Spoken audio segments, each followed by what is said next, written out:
معزز سامعین، دارالعلوم وقف دیوبند کے شیخ الحدیث نبیر محدث عصر حضرت مولانا سید احمد خضر شاہ صاحب مسعودی کشمیری دامت برکاتہم کی ذات گرامی آج کی اس پر رونق تقریب کو مزید رونق بخش رہی ہے۔ علوم انوری کے امین اس باکمال شخصیت اور باوقار ہستی کا ہمارے درمیان موجود ہونا یقیناً باعث مسرت ہے۔ حضرت والا سے درخواست کرتے ہیں اپنے خیالات کا۔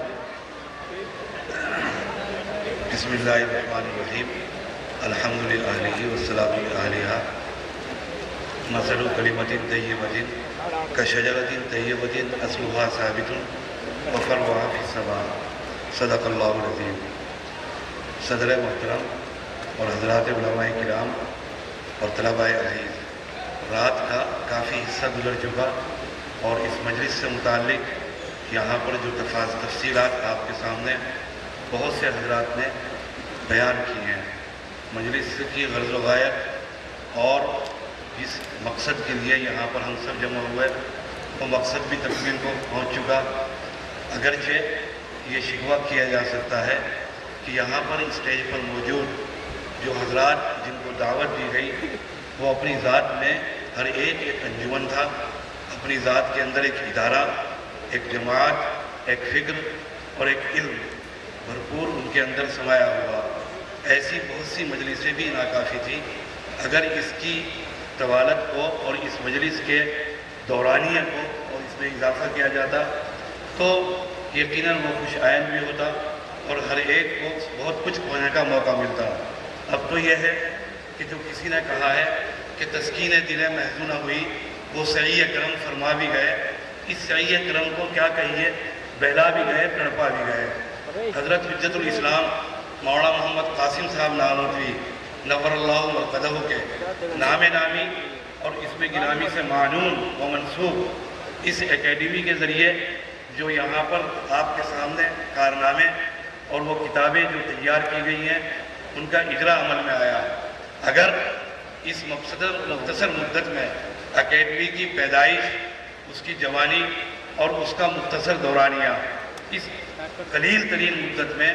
شاید ذمہ داران اکیڈمی کو لشکر سلیمان علیہ السلام کی مساعدت و معاونت حاصل ہے۔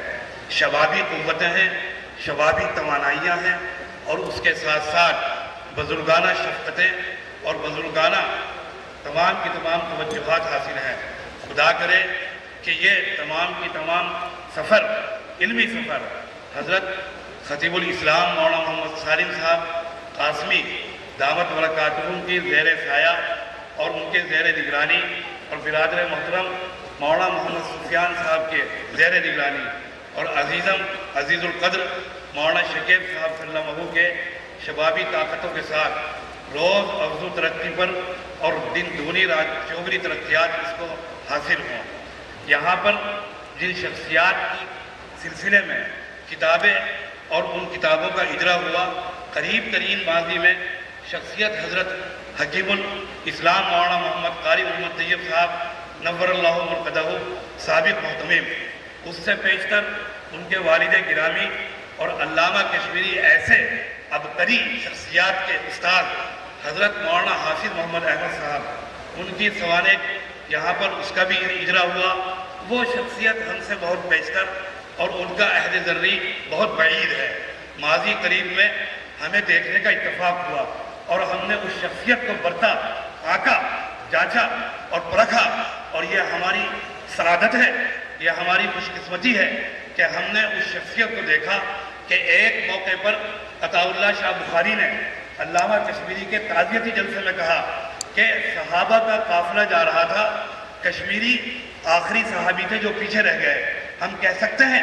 کہ حکیم الاسلام قاری محمد طیب صاحب تابعین کا قافلہ جا رہا تھا، وہ آخری شخصیت تھی جو پیچھے رہ گئی اور جسے ہم جیسی آنکھوں کو دیکھنے کی سعادت نصیب ہوئی۔ کیا تھا؟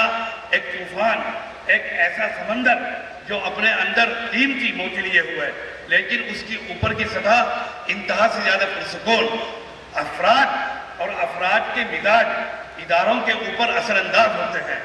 افراد کے مزاج بھی، قوموں کے مزاج بھی، اور اسی کے ساتھ ساتھ ادارے ہوں، ملک ہوں یا تنظیمات ہوں یا اس کے ساتھ ساتھ مدارس ہوں، مکاتب ہوں، انجمن ہوں، حجت الاسلام حضرت مولانا محمد قاسم صاحب نانوتوی کی جو فکر تھا، ان کا جو رجحانات تھے، ان کے جو خیالات تھے، دارالعلوم دیوبند پر اس کے اثرات کیوں مرتب نہیں ہوتے؟ یہی چیز آپ کو تاریخ میں اور تاریخ اسلامی میں اور تو اور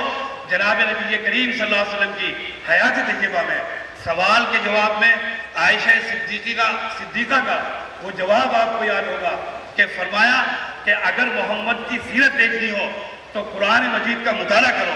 گویا کہ پیغمبر نے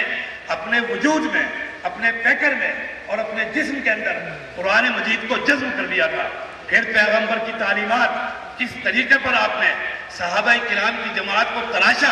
خراشا اور پھر امت کی گود میں ان کو پھینک دیا اور انہوں نے وہ کارنامے انجام دیے۔ سیرت کو انہوں نے جذب کیا، پیغمبر کی تعلیمات کو، فرامید کو، احادیث کو، ہدایات کو اور سنتوں پر انہوں نے عمل پیرا ہو کر اسلام کی ایک تاریخ بنا دی۔ اس طور پر امیر معاویہ ہیں اور انہوں نے ایک موقع پر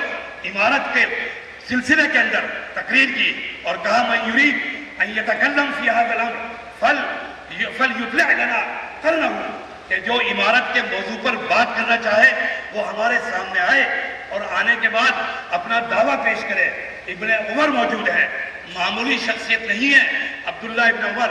باپ ان کا جسارت میں، ان کی جرأت اور ان کی بصارت اور ان کی قوت سب کچھ مسلم ہے، اسلامی تاریخ کا نمونہ ہے سیدنا عمر، اور ابن عمر بھی کچھ کم نہیں ہے۔ ابن عمر موجود ہیں سیدنا معاویہ کے اس دعوے پر کہ نحن احق منہ ومن ابیہ، کہ ہم اس عمارت کے اس سے اور اس کے باپ سے زیادہ مستحق ہیں۔ ابن عمر موجود، وہاں پر صحابی نے دریافت کیا کہ آپ نے جواب کیوں نہیں دیا؟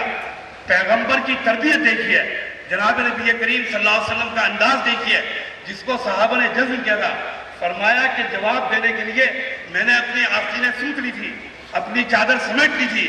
میں نے اس لیے جواب نہیں دیا کہ کہیں میرے جواب سے امت کے اندر اتحاد پارا نہ ہو جائے، کہیں یہاں پر خوریزی نہ ہو جائے اور میرے الفاظ کو غلط معانی نہ پہنا دیے جائیں۔ میں نے اس لیے ان نعمتوں کو یاد کیا جو پیغمبر نے صبر کے عوض میں اور بدلے میں جنت میں جمع کی ہے۔ یہ صحابہ کی حیات اور صحابہ کا یہ انداز امت کے افراد کے اندر منتقل ہوا۔ پھر ہم نے حکیم الاسلام کو دیکھا آخری دور میں، جہاں پر افراد کے جوہر کھلتے ہیں، جہاں پر افراد نکھر کر اور اچھل کر ان کی شخصیت سامنے آتی ہے، وہ شدائد ہیں، وہ مصائب ہیں، وہ آلام کے دور ہیں، وہ امتحانات کے دور ہیں۔ جو دور حکیم الاسلام پہ آخر میں گزرا، شدائد کا، مصائب کا،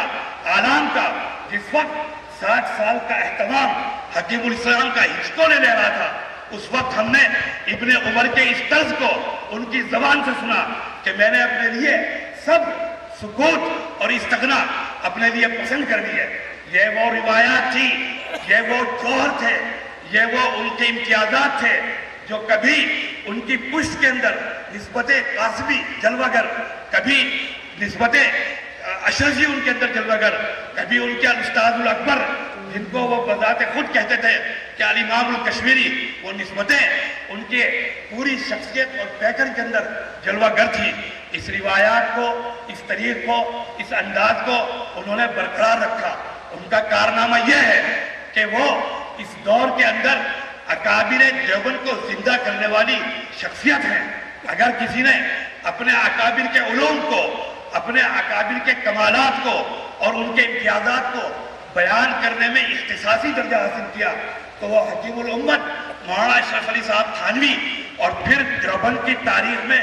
دوسری شخصیت حضرت حکیم الاسلام مولانا قاری محمد طیب صاحب کی ہے۔ ان کی تدریس ہو، ان کا قلم ہو، ان کی زبان ہو، ان کا بیان ہو، کوئی بھی چیز ہو، اکابر کے علوم اور تذکرے سے کبھی خالی نہیں رہا۔ آج وہ تسلسل جو حضرت نانوتوی تک پہنچتا ہے، اپنے جہاں گزر 30-33 سال کے سفر کے بعد اس منزل پر پہنچا کہ اس منزل پر پہنچانے کے لیے بہت سو کی قربانیاں ہیں، بہت سو کے لہو پوشیدہ ہیں۔ مفسر قرآن مولانا محمد نعیم صاحب، حضرت مولانا اندر شاہ صاحب کشمیری اور حضرت مولانا خورشید عالم صاحب اور وہ 85 لوگ جنہوں نے اس تنکے سے تنکا کر کے اس بکھرے ہوئے آشیانے کو قوت بخشی، طاقت بخشی. حضرت محتمم صاحب دامت برکاتہم کے دائیں بائیں انہوں نے اپنی قربانیاں پیش کی. آج وہ بھی جنت کے اندر شاداں و فراہ ہوں گے کہ ان کی قربانیاں رنگ لائیں، اور دارالعلوم کا وہ امتیاز تحقیق کا، ریسرچ کا، تعلیم کا، تدریس کا، افراد سازی کا، رجال سازی کا، وہ جو نانوتوی کا منصوبہ تھا، اس منصوبے کو پھر سے باندھ اور پھر سے آگے بڑھنے کی گویا کہ ایک ہمت اور طاقت ملی. بڑی مبارکباد ان تمام حضرات کے لیے جو اس اکیڈمی سے وابستہ ہیں. خدا تعالیٰ ان کے کاموں کے اندر مزید ترقیات اور قبولیت کی شان پیدا فرمائے. وآخر دعوانا ان الحمدللہ.